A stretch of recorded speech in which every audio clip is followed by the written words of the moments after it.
Good morning. My name is Aubrey Richardson. I'm a licensed professional counselor in the state of Texas, and I am a therapist for therapists, as well as those folks who have felt like they've been a therapist for their whole life.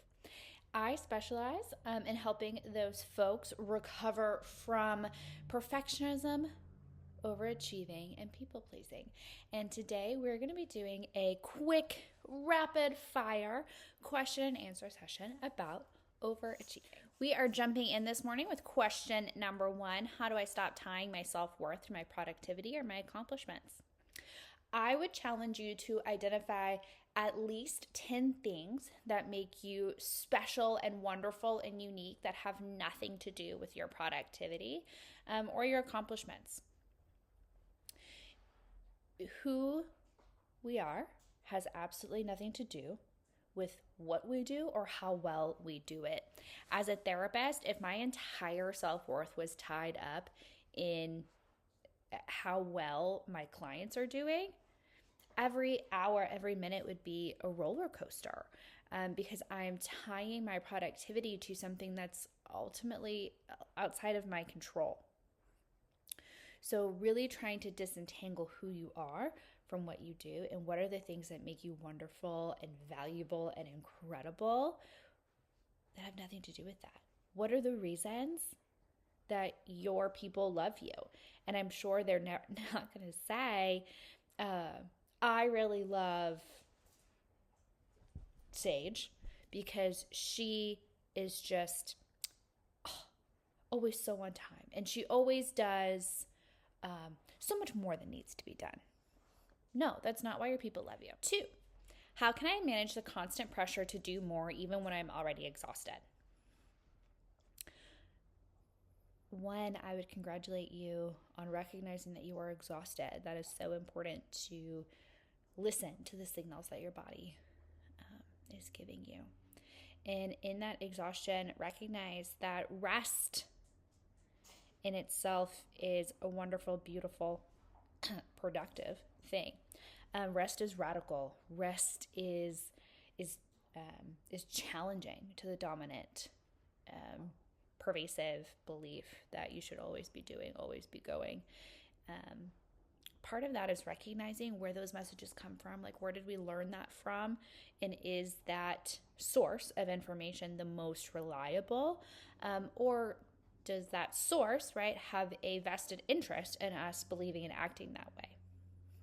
And sometimes recognizing where that messaging comes from, that problematic messaging, can be really relieving because we're like, wow, that actually, right, is not me. That's actually like the system telling me that this thing is true. Or like, oh, that's my boss who benefits from me doing more in a shorter amount of time benefiting.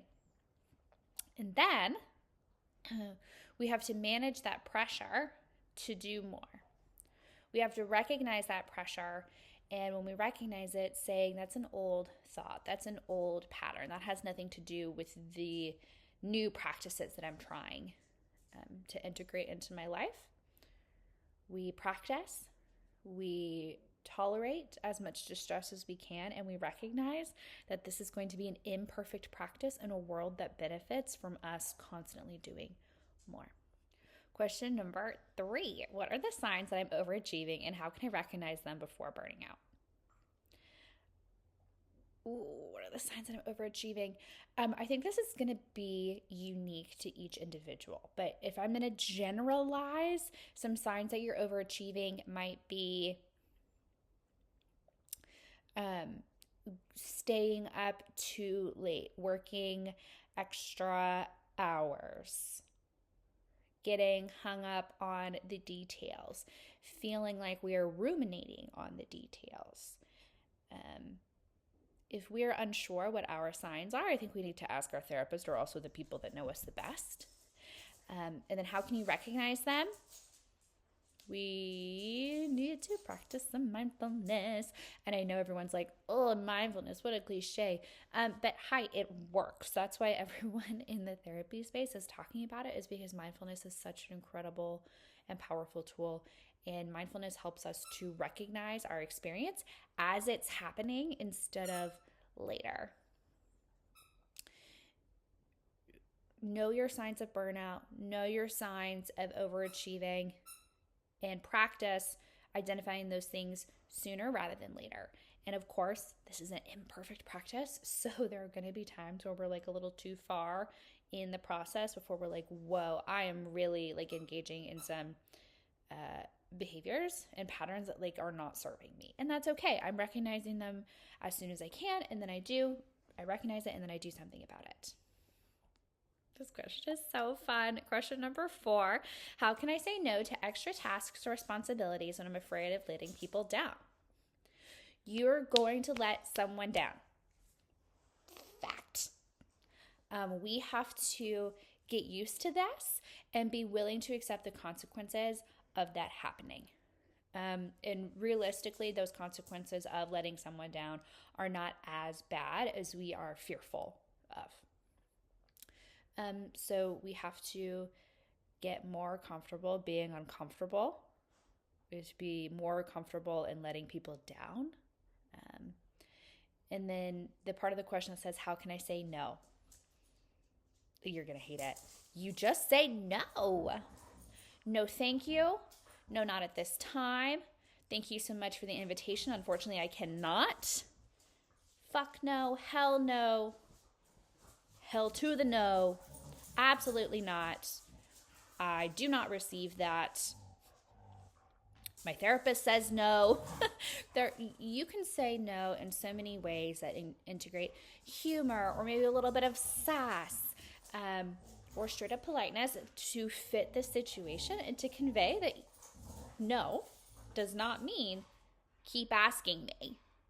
And if someone keeps asking you, you have the responsibility to continue to hold your boundary of saying no. Before I step into question number 5, I want to acknowledge that my dogs have been sleeping this whole time, and now that we are recording, they're deciding to play tug of war. Hey, friends, can we be a little bit quieter? Apparently not. I'm just going to take this as an opportunity to practice challenging my perfectionism. That it doesn't have to be perfect. The video just has to be recorded. So as much noise as my dogs are making, we're just going to roll with it. So our last question today is question number 5. What strategies can I use to stop overcommitting myself at work and in my personal life? I'm going to use a little bit of disclosure here that I also struggle with this. And if I did not acknowledge that, my best friend who watches these videos would absolutely call me out on my bullshittery.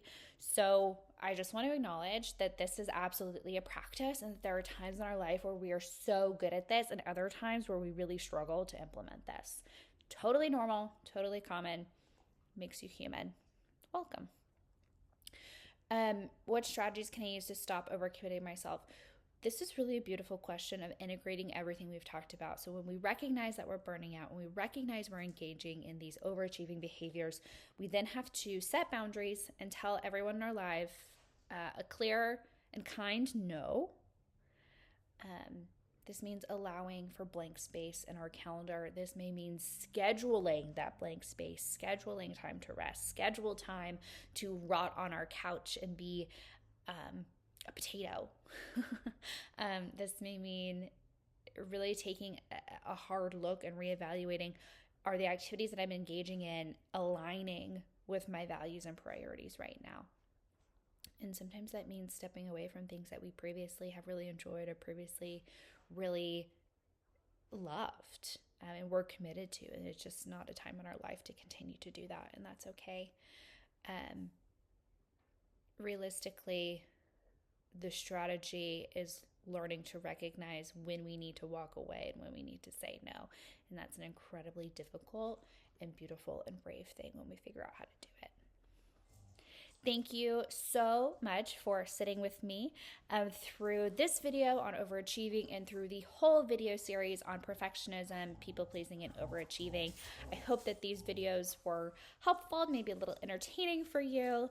If you have any questions, comments, or curse words for me, you can drop them below or visit me at my website, www.sageholisticcounseling.com/contact. Take care, be well, and I'll see you in the therapy room.